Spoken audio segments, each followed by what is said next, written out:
We house production Suresh Kamatchi தயாரிப்பில் பாலா இயக்கத்தில் அருண் விஜய் நடிக்கும் வணங்கான் ஜனவரி 10 முதல் திரையரங்குகளில். GT Holidays, South India's #1 travel brand. You know you are special when you're with GT Holidays. Chennai அண்ணா நகரைச் சேர்ந்த 10 வயது சிறுமி ஒருவர் கடந்த செப்டம்பர் மாதம் கொடூரமாக பாலியல் வன்கொடுமைக்கு உள்ளாக்கப்பட்டார். இந்த சம்பவம் பெரும் அதிர்வலைகளை ஏற்படுத்திய நிலையில் பாதிக்கப்பட்ட சிறுமியின் பெற்றோர் பக்கத்து வீட்டில் வசிக்கும் சிறுவன் மீது அண்ணா நகர் அனைத்து மகளிர் காவல் நிலையத்தில் புகார் அளித்தனர்.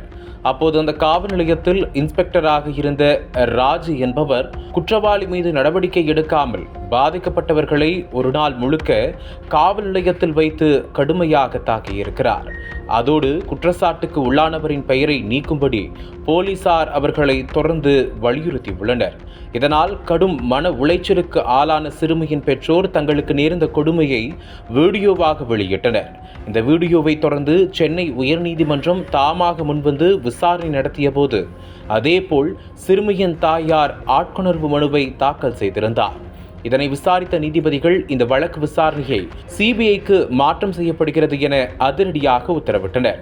பின்னர் உச்சநீதிமன்ற உத்தரவின்படி தமிழகம் அல்லாத IPS அதிகாரிகளின் தலைமையில் சிறப்பு புலனாய்வு குழு அமைக்கப்பட்டது. அதிகாரிகள் நடத்திய விசாரணையில் 10 வயது சிறுமியின் பெற்றோருக்கு காவல் நிலையத்தில் நேர்ந்த கொடுமை பற்றிய திடுக்கிட வைக்கும் தகவல் வெளியாகியுள்ளது. அண்ணா நகர் இன்ஸ்பெக்டர் ராஜி தலைமையில் குற்றம் சாட்டப்பட்ட சிறுவன் முன்பு புகார் அளித்த சிறுமியின் பெற்றோர் மீது தாக்குதல் நடத்தப்பட்டுள்ளது. அந்த சமயத்தில் குற்றவாளிக்கு ஆதரவாக அண்ணா நகரைச் சேர்ந்த 103வது அதிமுக வட்ட செயலாளர் சுதாகர் என்பவர் நேரடியாக மகளிர் காவல் நிலையம் வந்து புகார் கொடுத்த பெற்றோரை மிரட்டியுள்ளார். காவல் நிலையத்தில் கட்ட பஞ்சாயத்து நடத்திய அதிமுக பிரமுகர் சுதாகர் இந்த புகாரில் சிறுவனின் பெயரை குறிப்பிடக்கூடாது எனவும் சிறுமிக்கு நடந்ததை வெளியே சொல்லக்கூடாது எனவும் மிரட்டியிருக்கிறார். அந்த நேரத்தில் குற்றம் சாட்டப்பட்ட சிறுவனை ஸ்டேஷனில் இருந்து அழைத்து சென்ற சுதாகர் சிறுமியிடம் நண்பராக பழகிய 14 வயது சிறுவனை போலியாக இந்த வழக்கில் கைது செய்யும்படி இன்ஸ்பெக்டரிடம் கூறியுள்ளார்.